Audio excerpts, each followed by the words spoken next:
नमस्कार दोस्तों, जय श्री राधे, जय श्री राम। स्वागत है आप लोगों का हमारे गजब ज्ञान यूट्यूब चैनल में।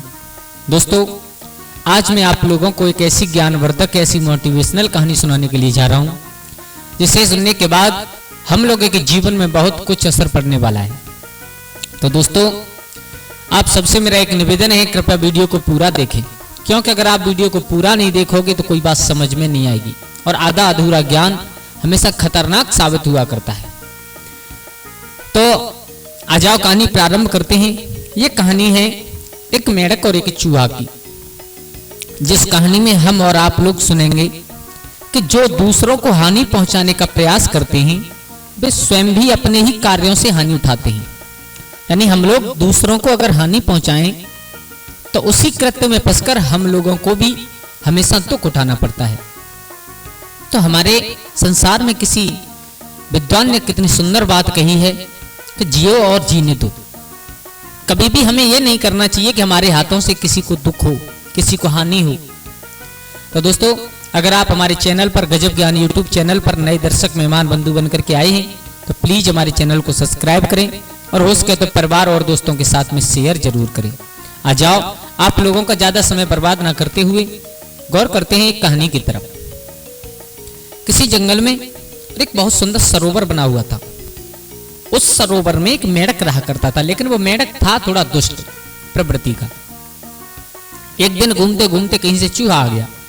तो चूहा को मेंढक ने देखा तो उसने उस चूहा से दोस्ती कर ली, मित्रता कर ली। और दोस्तों, दोनों मित्र खुशी खुशी रहने लगे। चूहा अपने बिल में रहता है और वो मेंढक सरोवर में रहता था। एक दिन काफी समय बाद और दोनों के दिमाग में आई, बोले हम और आप एक लंबी यात्रा पर निकलते हैं, एक लंबी यात्रा पर चलते हैं। मेरे भैया चूहा और मेंढक दोनों और वहां से चल दिए। चलते चलते चलते चलते काफी समय व्यतीत हो गया तो उन्हें रास्ते में एक नदी दिखाई दी। नदी। अब चूहा विचार करने लगा, बोले भैया यहीं से वापस चलते हैं अपने घर की तरफ। बोले क्यों? बोले इसलिए मुझे पानी से बहुत डर लगता है और मैं पानी में नहीं जा सकता, और जब तक पानी में नहीं जाएंगे तब तक उस तरफ नहीं निकलेंगे। मेंढक तो आप लोग जानते हो पानी में रहने में माहिर हुआ करते हैं, उनका तो घर ही पानी में होता है। मेरे भैया, अब मेंढक ने कहा, बोले तुम चिंता मत करो, हम तुम्हें जरूर पार कराएंगे। बोले नहीं, मुझे बहुत डर लगता है, मैं पानी में नहीं जाऊंगा, और अगर जाना है तो आप अकेले चले जाओ। उस मेंढक ने कहा, तो देखो थोड़ा दुष्ट प्रवृत्ति का मेंढक था। उसने सोचा चलो हो सकता है तो इसे अपने चूहा मित्र से मजे ही ले ले, इसे परेशानी कर ले, यही बहुत है। तो मेरे भैया मेंढक ने कहा, देखो तुम चिंता मत करो, हम तुम्हें निकालेंगे, ना तुम्हें डूबने देंगे ना मरने देंगे, कुछ भी हो जाए। बेचारा देखो, मित्रता मित्र की बात पर विश्वास करना पड़ा उसे, चूहा को।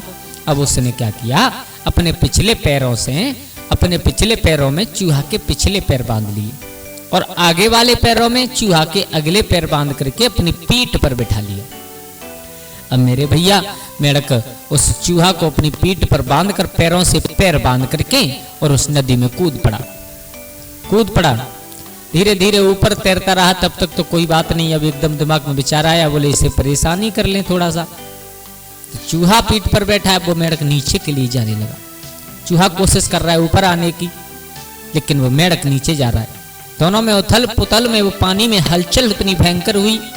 पानी में हलचल होने लगी तो उसी नदी के ऊपर से एक बाज उड़ रहा था। उस बाज ने चूहा को देख लिया। अब मेंढक का तो ये विचार था मैं इसे परेशान करूं, लेकिन बाज ने चूहा को देखा।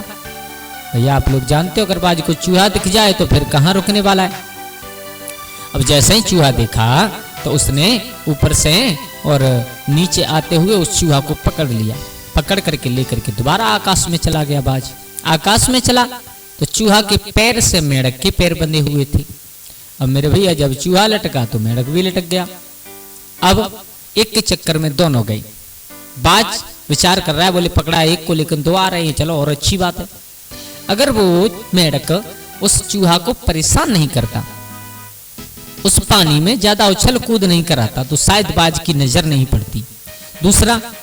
दूसरी बात, अगर उसे परेशान नहीं करता, उसे पानी में नहीं ले जाता, अपने पैर से उसके पैर नहीं बांधता तो शायद चूहा चला जाता और वो मेंढक बच जाता। लेकिन नहीं, जब हम दूसरों को परेशान करते हैं, हम दूसरों को हानि पहुंचाने का प्रयास करते हैं तो हम लोग स्वयं ही अपने ही कार्यों से हानि उठाते हैं हमेशा। दोस्तों इस कहानी से केवल हमें यही सीख मिलती है। और आज के लिए बस इतना ही। कल फिर मिलते हैं किसी एक नई कहानी, एक नई चर्चा के साथ। तब तक के लिए सभी लोग आनंदित रहिए, खुश रहिए। जय श्री राधे, जय श्री राम।